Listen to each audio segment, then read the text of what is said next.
Hello friends, nongeye kubaha ikaze kuri YouTube channel yacu ya Kabos Fabrice. Ibaza agahinda n'umubabaro wagira usanze hari umuntu ujya kugira muri phone yawe akagusomera message zawe zose za WhatsApp. Gusa uyu munsi nje kukumara impungenge niba warajyaga wibaza ikibazo nk'iki. Muri iyi video tugiye kurebera hamwe akantu ku kandi uburyo ushobora kurinda WhatsApp messages zawe ukoresheje icyo bita WhatsApp secret code.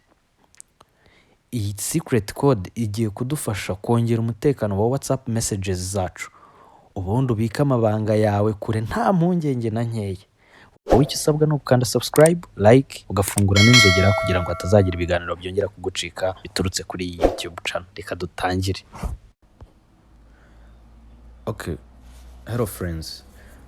Rero nkuko nari maze kubibabwira tugiye kurebera hamwe buryo ki ushobora gushyiraho password kuri WhatsApp yawe, especially kuma chat wumva ko agomba kuba afite privacy. Tugiye kwinjira muri WhatsApp yacu. Nkuko nabibabwiye rero ubusanzwe umuntu ashyiraho password gutya kuri WhatsApp, ariko umuntu aba yayizi cyangwa se wenda afite nka fingerprint yawe hari uburyo yagira access, murabona ko yahita yinjiramo. Gutya ngiye nshyizeho face ID yanjye irakunze, ariko ubwo urabona ko undi muntu yahita yinjiramo gutya izi chat zose akaza akazisoma. Noneho rero ikintu tugiye gukora, tugiye kuza hano, wenda reka dufate kuri no chat iri hano hejuru yanditseho my digits, iyi ngiyi tuze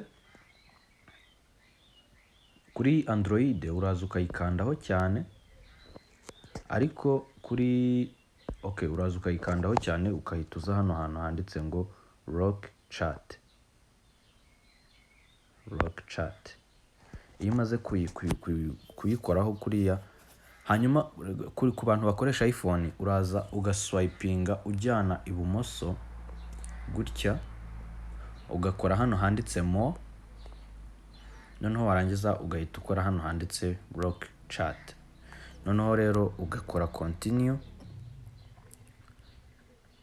bakagusaba face ID cyangwa fingerprint cyangwa se password ya WhatsApp mo kimwe cyangwa ya telefone, ariko still ibyo ntago bihagije kuko murabibona ko locked chats ziracyagaragara hano hejuru.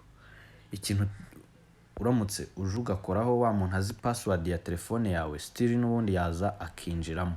Twebwe icyo dushaka ni ukumubuza access kugira ngo atayigeramo. Ikintu ukora rero ni iki: uraza ukinjira muri izi locked chats, kagusaba face ID, warangiza ukaza ugakora hano handitse settings. Wamara gukora hano handitse settings, ugakora hano handitse ngo hide locked chats. Noneho rero kugira ngo uzihishe, kuko baratubwiye ngo hide locked chats, duhishe chat zifunze nyine, baratubwira ngo dushyireho secret code. Secret code reka wenda twandikemo subscribe.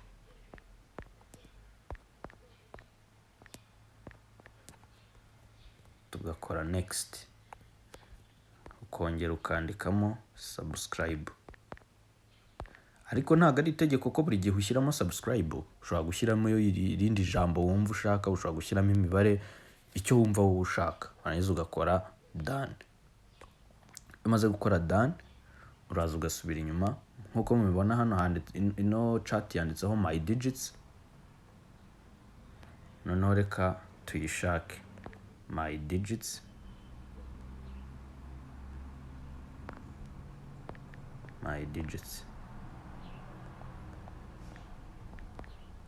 Murabona ko chat itarimo kuza, bari kutuzanira contact gusa. Ariko tuza tukandikamo wenda ngo subscribe,